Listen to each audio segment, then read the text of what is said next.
My name is Samantha Watson, and I'm 30 years old. The day I brought home the little boy I had just adopted, my mother looked at him once, then stared at me as if I had deliberately destroyed my future.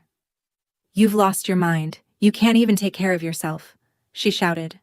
When I reminded her that he was nonverbal, not helpless, she said I was choosing a stranger over my own family and warned me not to return if I walked out with him. My father remained silent before giving one slow nod of agreement. That nod hurt more than her words. I took the boy's hand, picked up his backpack, and left. He did not cry or speak. He simply pressed 2 fingers into my palm, our signal for safe. The next morning, a luxury SUV stopped outside my apartment.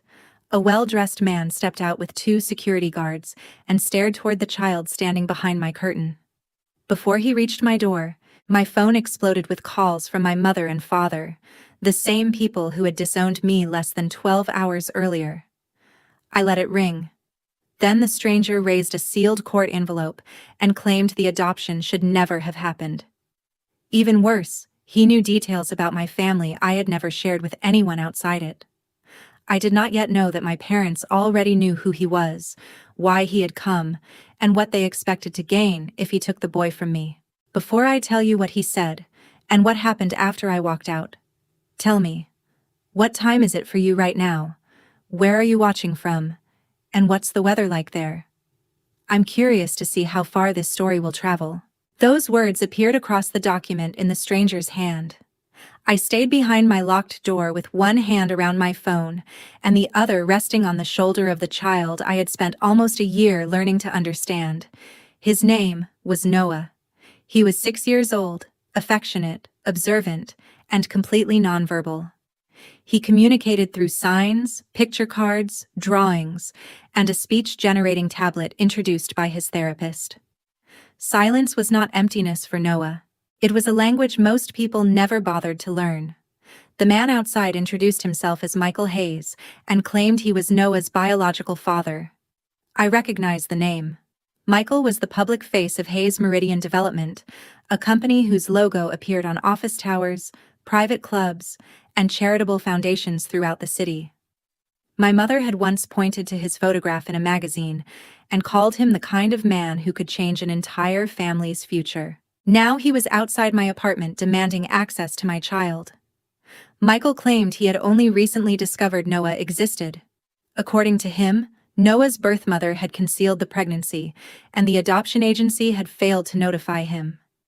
His voice sounded calm and carefully rehearsed.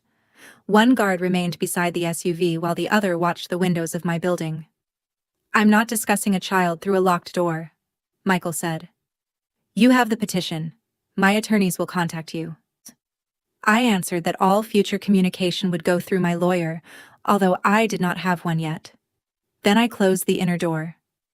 At the kitchen table, Noah selected 3 symbols on his tablet. Black car. Man. Scared. I placed my hand flat beside his. "You are staying with me. Nobody is taking you today." He studied my face before pressing 2 fingers into my palm. Safe. My phone showed 17 missed calls from my mother, 9 from my father, and 1 message that made the timing impossible to ignore. My father had written, "Samantha, please cooperate with Mr. Hayes. He can help all of us. Not help Noah, not protect him. Help all of us." I immediately contacted Elena Ruiz, the social worker who had guided me through Noah's placement. The adoption had been finalized 6 weeks earlier after background checks, home inspections, therapeutic evaluations, and a court hearing. The records identified Noah's biological father as unknown. However, Elena remembered that an attorney representing an unnamed potential father had contacted the agency years earlier, asked whether acknowledging paternity would become public, then disappeared when the agency requested a DNA test. She promised to locate the original log. That afternoon, I met Sarah Kim, a family law attorney recommended by my adoption support group. She explained that Michael was claiming he had been denied legal notice. If he proved fraud or a serious procedural failure, a judge could review the final adoption order. His attorneys were not simply requesting visitation, they wanted the adoption suspended immediately, and Noah transferred to a residence selected by Michael. Sarah tapped the petition and said, "Someone seeking a relationship usually asks for a gradual introduction.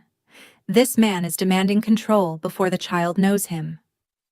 When I returned home, Noah was drawing at the kitchen table. His page showed 2 houses. One was small and yellow, with a woman holding a child's hand. The other was enormous and gray, surrounded by black lines. Beside it stood a faceless man. Noah tapped the yellow house, then his chest. Home. That evening, my father arrived carrying groceries and apologies. He had agreed with my mother when she disowned me, but now he wanted me to hear Michael out. When I refused to let him enter, he admitted the truth. His construction supply business was close to bankruptcy, and Michael had promised him a contract large enough to erase every debt, provided our family helped resolve the custody dispute quietly. Less than 1 day after rejecting Noah, my parents had assigned a price to my surrender. Sarah instructed me to preserve every message, voicemail, email, court document, and security recording connected to Michael or my parents.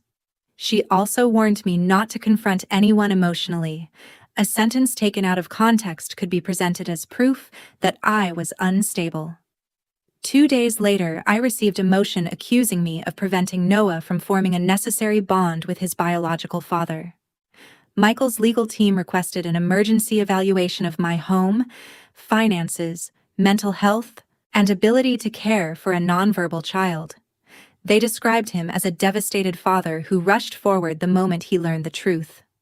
They described me as an unmarried woman with limited resources who had become overly attached to a child placed in her care. My devotion was being reframed as obsession, while his demand for possession was called love.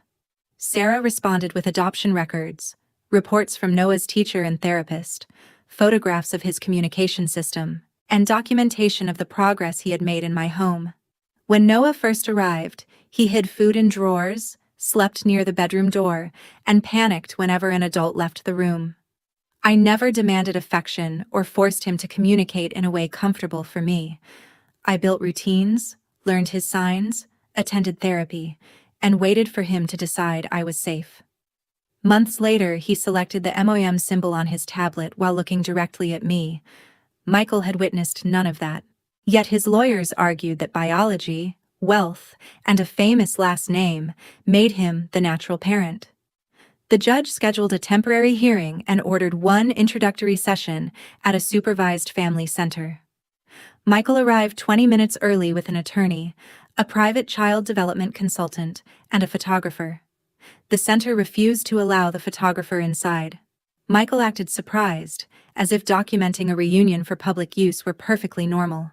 Noah entered holding my hand and carrying his tablet. Michael crouched and opened his arms before the therapist had given instructions. Noah stopped several feet away. Michael called him Buddy and offered a silver toy car engraved with the Hayes family initials. Noah selected no and moved behind me. The therapist reminded Michael that Noah needed to control the distance between them. Michael smiled, but the warmth vanished from his eyes. He spent most of the session describing the private school, therapy team, bedroom, vacations, and opportunities he could provide. He never asked how Noah signaled distress, what foods he avoided, which symbols he understood, or what made him feel safe. Near the end, Noah arranged colored blocks in a precise row. Michael reached across and rearranged them into an H. Noah swept them from the table and covered his ears. Instead of stepping back, Michael looked toward the observation window and asked whether Noah always reacted badly to boundaries. I calmly explained that predictable arrangements helped Noah regulate himself and that sudden changes could overwhelm him. The therapist documented everything. Outside, Michael accused me of teaching Noah to fear him. I reminded him that Noah had met him only twice and was reacting to a stranger who ignored his signals. Michael leaned closer. "You live in a rented apartment. You work for a nonprofit. You cannot fight me forever." I asked whether that was a threat. He smiled and called it reality. That evening, a child welfare investigator arrived after receiving an anonymous report alleging that Noah was isolated, unsupervised, and denied medical treatment. The claims were false, but I allowed the inspection. She found a safe home, complete therapy records, appropriate food, visual schedules, and a child who confidently used his tablet to identify his bedroom, his school, and me. Before leaving, she remarked that the complaint sounded copied from a legal document. The next morning, my mother sent a message mentioning the investigation before I had told anyone except Sarah. When I asked how she knew, she avoided the question and said Michael could make the confusion disappear if I cooperated. Sarah subpoenaed information about the report. While we waited, my father admitted that Michael had also offered my mother a highly paid position at the Hayes Family Foundation. She had no relevant qualifications, but the salary was more than she had ever earned. My father insisted they were searching for a solution that benefited everyone. I asked how removing Noah from the only stable home he remembered benefited him. My father looked down and said, "Children adjust. Opportunities like this don't come twice." I told him Noah was not an opportunity and asked him to leave. 3 days later, the source report arrived. The anonymous complaint had been submitted from an internet connection registered to my parents' house. Sarah advised me not to accuse my parents publicly until we had the full records. Instead, we asked the court to investigate possible coordination among Michael, his attorneys, and my family. Michael denied knowing about the welfare report. My mother denied submitting it. My father claimed a visitor could have used their internet connection. Their answers were possible, but impossible to believe. Soon, a sedan appeared across from Noah's school 3 mornings in a row. A private investigator photographed me buying groceries, entering the therapy clinic, speaking with neighbors, and sitting alone in my car after a difficult appointment. Michael's legal team later used selected photographs to suggest I looked exhausted and emotionally overwhelmed. They excluded the images showing me attending support meetings, helping in Noah's classroom, and carrying communication materials into my apartment. The goal was not simply to learn about us. It was to collect fragments of my life that could be edited into evidence. The court approved additional supervised meetings. During one, Michael brought a new communication device, but ignored the system Noah already knew. During another, he repeatedly tried to make Noah select the father symbol until the therapist stopped him. At the next session, Michael arrived with my mother, even though she had not been authorized to attend. She claimed she wanted to repair our relationship and support Noah, although she had never apologized for rejecting him. The moment Noah saw her beside Michael, he froze. He placed both hands over his tablet and backed into my legs. My mother approached anyway. "Grandma only wants to help," she said, reaching toward his shoulder.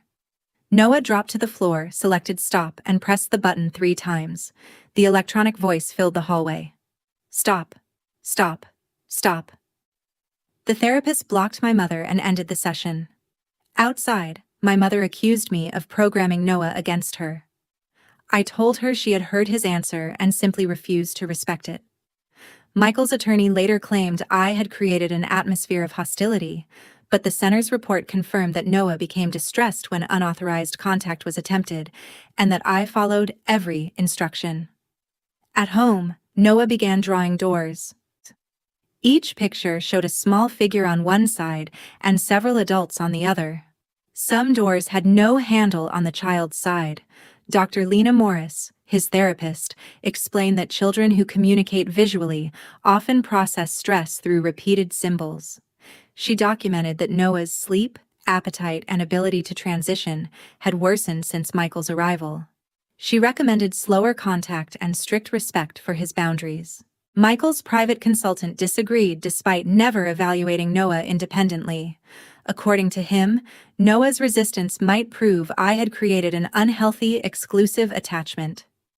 Every sign of trust between Noah and me was being turned into an accusation. Then Michael invited us to a charity event at a private petting zoo owned by one of his business partners. His attorney described it as a neutral public activity. Sarah objected, but the court evaluator believed a relaxed environment might offer useful information. We agreed under written conditions: no press, no unsupervised contact, no physical touch without permission, and no attendance by my parents. 2 days before the visit, an envelope appeared under my apartment door. Inside was a photocopy of an email sent almost 7 years earlier from Michael to Douglas Crane, the attorney now sitting at his legal table. It read, "Confirm whether the agency can connect the child to me without a voluntary test. Do not use my company address. I will not have this attached to my name." The date was 4 months after Noah's birth. If authentic, it proved Michael knew about the possibility of a child long before he claimed to have discovered Noah. Sarah warned that an anonymous photocopy was not enough. We needed metadata, an original account, or a witness. She filed an expanded discovery request. Michael's attorneys immediately tried to block it. My mother then began sending frantic messages telling me to stop digging into powerful people. My father called late one night and whispered that events had gone further than he expected. Before I could question him, my mother took the phone and ended the call. The next day, Michael's company publicly announced a partnership with my father's struggling business. My mother appeared at the event while Michael praised the importance of protecting family legacies. The three of them smiled for photographs, as if they had already won. That evening, Noah arranged his picture cards into our routine: bath, pajamas, story, music, bed. His life felt safer when he knew what came next. Mine had become a series of attacks I could not predict. I wondered how an ordinary person could prove that wealth, control, and biology were not the same as love. The answer began forming the next morning when Noah drew Michael's silver toy car inside a trash can. The petting zoo was closed to the public when we arrived, although Michael's attorney had described the outing as an ordinary community event. Employees guarded every entrance, private security patrolled the paths, and several people wearing foundation badges carried professional cameras. Sarah objected immediately. Michael insisted the cameras were documenting the charity program rather than Noah, but they repeatedly turned toward us. I wanted to leave, yet doing so would allow his attorneys to accuse me of sabotaging another visit. We continued under stricter supervision. Noah stayed beside me as we entered the goat enclosure. He liked feeding goats because every interaction had a predictable beginning and end. He selected goat on his tablet and smiled when one took lettuce from his hand. For several minutes, the tension eased. Then Michael entered the enclosure despite instructions to remain beside the evaluator. He knelt near Noah and offered another piece of lettuce. Noah accepted it without looking at him. Michael glanced toward a camera, wrapped an arm around Noah's waist and lifted him. Noah's body went rigid. His tablet fell into the straw. He struck Michael's shoulder with an open hand, not as an attack, but as his only immediate way to communicate. I ordered Michael to put him down. The supervisor repeated the instruction. Michael held Noah long enough for the cameras to capture what looked like a father comforting a distressed child. When Noah twisted free, he ran behind me and covered his ears. I returned his tablet, and he selected stop, no touch, and home. Michael's expression hardened. "You taught him that," he said. I reminded him he had been explicitly told not to pick Noah up. Michael stepped closer, and 2 security officers moved with him. I stood between them and Noah. From a distance, it could appear that I was causing the confrontation. That was exactly what they wanted. A zoo employee asked us to leave, but Michael claimed I was disrupting a private family reunion. One guard reached toward my arm. Sarah intervened, announced that the visit was court-supervised, and demanded that everyone step back. The evaluator ended the outing and ordered all recordings preserved. By noon, a 20-second clip appeared online. It began after Michael lifted Noah and ended before Noah used his tablet. The edited video showed me rushing toward a calm man and pulling the child away. The caption accused an adoptive parent of preventing a biological father from comforting his child. Within hours, strangers called me selfish, unstable, and interested only in financial support. My mother posted that truth eventually exposed possessive people. Sarah filed an emergency motion demanding the complete recordings. Michael's foundation claimed the footage belonged to an outside contractor.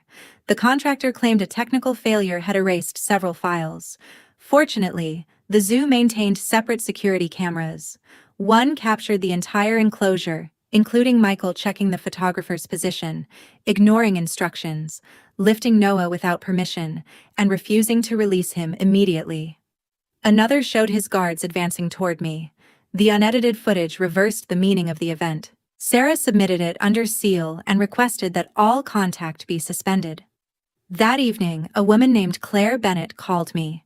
She had served as Michael's executive assistant for 9 years and left after refusing to destroy files connected to what he called the Noah problem. Claire admitted she had delivered the photocopied email. The edited zoo video convinced her that Michael was using the same strategy he used in business: create the appearance of cooperation, provoke a response, record only the response, and discredit the other person. She possessed archived emails, invoices, calendar entries, and a voice memo Michael had dictated years earlier. She agreed to meet Sarah after receiving legal protection. The records proved Michael learned about Noah shortly after his birth. Noah's birth mother had contacted his attorney, but Michael refused a paternity test because he was negotiating a merger and preparing to marry into another wealthy family. He ordered Douglas Crane to prevent his name from entering any agency record. When Noah later entered foster care, Michael received another notice and ignored it. The voice memo was worse. Michael said that acknowledging a nonverbal child would create questions investors did not need, and that the matter should remain buried unless it became financially relevant. Claire then revealed why Noah had suddenly become relevant. Michael's father had died 8 months earlier. Under a clause in the Hayes family trust, part of the company's controlling shares could transfer away from Michael unless he legally acknowledged every living biological heir before the end of the year. Michael had not returned because he suddenly felt love or regret. He had returned because millions of dollars in voting control depended on Noah becoming a recognized Hayes heir. Claire also possessed emails between Michael and my mother.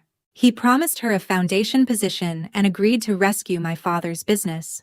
In return, she provided information about my finances, childhood therapy, relationships, work schedule, and insecurities. She suggested filing a welfare complaint because even an unsuccessful investigation could create doubt in court. My father had been copied on several messages and never objected. My mother had handed a powerful stranger a map of every vulnerable place in my life. Sarah asked whether I wanted revenge. I said I did not need to invent a punishment. I needed the truth placed where their money could no longer hide it. Michael's company attorneys filled one side of the courtroom. My parents sat behind them. My mother wore an expensive cream suit purchased for her foundation position, while my father kept his eyes lowered. Michael entered without his security team and looked toward the judge with practiced concern. Sarah had warned me that wealthy people rarely lost control in one dramatic moment. They lost it one verified fact at a time. Michael's attorney began by describing him as a father denied information and me as a financially insecure woman unwilling to accept Noah's biological identity. He used the welfare investigation, the supervised meetings, and the zoo confrontation to suggest instability. Then he called my mother. Veronica swore to tell the truth and began dismantling my character with the confidence of someone who believed being my mother gave her permission to rewrite my life. She mentioned anxiety I had experienced in college, a relationship that ended years earlier, and a period when I worked 2 jobs to pay rent. She claimed I adopted Noah to fill an emotional void and became hostile whenever anyone questioned me. When asked whether I could provide long-term stability, she lowered her eyes and said, "I love my daughter, but love cannot make her capable." I remembered a lifetime of allowing her to select my clothes, education, career, and apartment because resisting always created a larger conflict. She had trained me to confuse obedience with peace. Now she expected me to surrender Noah for the same reason. Sarah began her cross-examination by asking when my mother had last visited my apartment. She admitted she had never entered it after Noah moved in. She had never attended therapy, spoken to his teacher, learned his communication system, or completed training related to nonverbal children. Then Sarah displayed the contract offering her a foundation salary contingent on successful family coordination. My mother claimed the job was unrelated.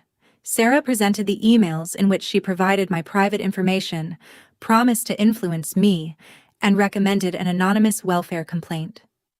Independent experts had verified the metadata, and Claire had authenticated the archive. Michael's attorney objected repeatedly, but the judge allowed the evidence. My father testified next. At first, he claimed he had not read the emails carefully and believed Michael's proposal would create a peaceful solution. Sarah displayed his message. Samantha will fight, but financial pressure may make her realistic.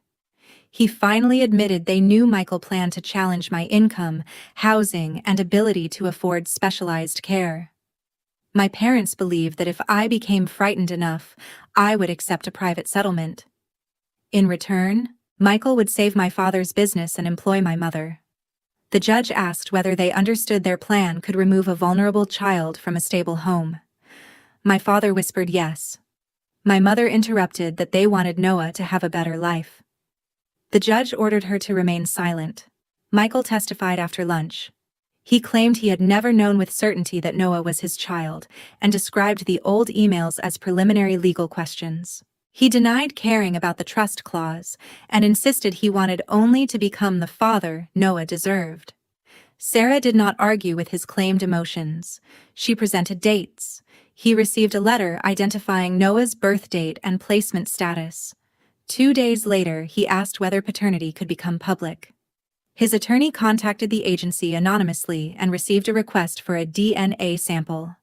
The next day, Michael ordered him to end communication. Years later, he received another notice when Noah's birth mother permanently relinquished her rights. Again, he did nothing. Only after his father died and the trust deadline began did Michael hire investigators to locate Noah. Sarah then played the voice memo in which he said the situation should remain buried unless Noah became financially relevant. For the first time, Michael stopped looking at the judge. Company invoices showed that Hayes Meridian had paid for the private investigator, the Zoo media team, and the consultant who wrote about Noah without examining him. Claire testified that Michael ordered employees to create a reunion narrative for the company board because acknowledging Noah would protect his controlling shares. His lawyer attacked her as a bitter former employee, but Sarah produced Claire's resignation letter, written months before the custody dispute, documenting concerns about record destruction and misuse of company funds. Dr. Lena Morris explained Noah's communication system and confirmed that nonverbal did not mean incapable of understanding, choosing, or setting boundaries. She described his progress in my care and the regression following Michael's sudden appearances. The family center therapist testified that I encouraged gradual contact while Michael pressured Noah to perform affection. The zoo evaluator confirmed that Michael violated the written no-touch agreement. The complete security video then played. Everyone watched Michael check the camera, lift Noah, ignore 2 instructions, and hold him until his distress became visible. The recording captured Noah using his tablet. Stop. No touch. Home. Michael's attorney argued that one difficult interaction could not erase biological rights. Sarah agreed, then reminded the court that Michael was not being judged for one interaction. He was being judged for years of informed absence, recent deception, manipulation of a child's distress, and an effort to gain custody for financial control. The final witness was Elena Ruiz. She produced the agency log confirming that Michael's representative had contacted them years earlier and was invited to establish paternity. The agency had not hidden Noah. Michael had chosen not to identify himself. His claim of defective notice depended on presenting his own concealment as someone else's failure. The judge recessed for 2 hours. I waited in a private room with Noah, who had been protected from the hearing. He arranged magnetic letters on a board, placed an S beside an N, and drew a square around both. Then he selected home and together on his tablet. Shortly before 5, the judge returned. She ruled that Michael failed to prove the adoption resulted from fraud by the agency or by me. The evidence showed that he received multiple opportunities to assert paternity, but deliberately avoided doing so. His petition to vacate the adoption was denied. His temporary visitation was suspended pending an independent evaluation because he repeatedly violated professional boundaries and used Noah's distress for strategic purposes. Michael and his representatives were prohibited from approaching Noah's home, school, or therapy center. The judge referred evidence involving false reporting, concealed records, and misleading sworn statements to the appropriate authorities. She ordered Michael to pay a substantial portion of my legal expenses and formally described my mother's testimony as compromised by undisclosed financial interests. Michael did not lose because I had more money or influence. He lost because every lie required a document, every performance required a camera, and every transaction left a trail. The ruling did not end everything immediately, but it destroyed Michael's ability to control the story. Claire's evidence showed that company funds had financed private surveillance, legal pressure, publicity, and the staged zoo visit. Hayes Meridian's independent directors opened an investigation. Michael first announced a temporary leave to focus on family matters. 2 weeks later, the board removed him as chief executive and suspended his voting authority while auditors reviewed the trust disclosures. The succession clause he tried to protect became the reason his concealment received greater scrutiny. Because he refused to acknowledge Noah when doing so appeared inconvenient, the trustees challenged his later attempt to claim benefits through him. I never learned every financial detail, nor did I need to.